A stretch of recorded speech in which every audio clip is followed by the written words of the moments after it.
Good morning. അങ്ങനെ രാവിലെ ഞാൻ പതിവ് പോലെ തന്നെ എൻ്റെ കിളിക്കുട്ടന്മാരുടെ അടുത്ത് എത്തിയിരിക്കുകയാണ്. ഈ കാണുന്നതാണ് ആഫ്രിക്കൻ ലവ് ബേർഡ്.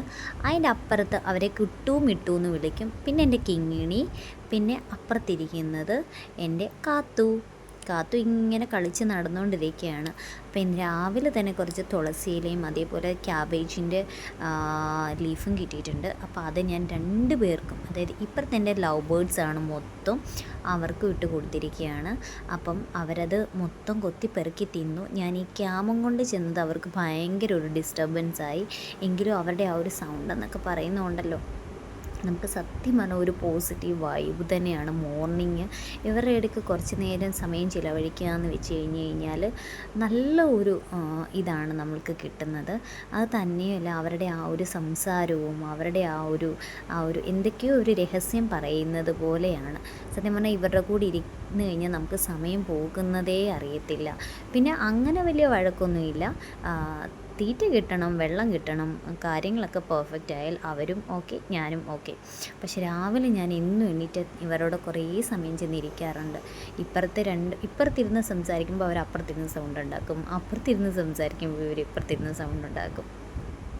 സത്യം പറഞ്ഞാൽ ലവ് ബേർഡ്സ് ആണെങ്കിൽ കൂടിയും ആ ഒരു അതിനോട് എങ്ങനെ നമ്മൾ ഒരിത് കാണിക്കുന്നു, തിരിച്ചതും അതേപോലെ തന്നെ നമ്മളോടും ഒരു നല്ല രീതിയിലുള്ള ഒരിതാണ് നമ്മൾക്കും തരുന്നത്.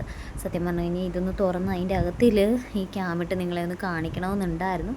പക്ഷേ അവർ അങ്ങോട്ട് ഇടുമ്പോൾ തന്നെ പറന്നു പോകും. ചിലപ്പം ഞാൻ ഇതേപോലെ 2-3 തവണ ഇങ്ങനെ തീറ്റ കൊടുക്കാൻ പോയപ്പോൾ 2-3 കിളികളങ്ങ് പറന്നു പോയി. അപ്പോൾ അതുകൊണ്ട് എനിക്ക് പേടിയാണ് ഇട്ടാൻ തന്നെ. ഇടും, ഞാൻ തന്നെയാണ് തീറ്റയും വെള്ളമൊക്കെ കൊടുക്കുന്നത്. പക്ഷേ പറന്നു പോകുമോ എന്നുള്ളൊരു പേടി കൊണ്ടാണ് ഇടാൻ പറ്റാത്തത്. എങ്കിലും അവർ കുറച്ചൊന്ന് നീങ്ങിക്കഴിയുമ്പോൾ ഞാൻ നിങ്ങളെ അത് കാണിച്ചു തരാം. പിന്നെ ഇപ്പുറത്തെന്ന് പറഞ്ഞു കഴിഞ്ഞാൽ തത്തയാണെങ്കിലും ആഫ്രിക്കൻ ലവ് ബേർഡ് ആണെങ്കിലും നല്ല ഫ്രണ്ട്ലിയാണ്. അതുകൊണ്ട് ഇപ്പം ഞാൻ ഇതിനുള്ളിലേക്ക് ഇത് കൊണ്ടുപോവാണ്, ക്യാം കൊണ്ടുപോവാണ്. അപ്പം നിങ്ങളെ ഒന്ന് കാണിക്കാൻ വേണ്ടിയിട്ടാണ് കൊണ്ടുപോകുന്നത്. ഇതാണ് അവരുടെ വീടെന്ന് പറയുന്നത്. സത്യം പറഞ്ഞാൽ അവർക്കിതൊരു സ്വപ്ന ലോകം തന്നെയാണ്.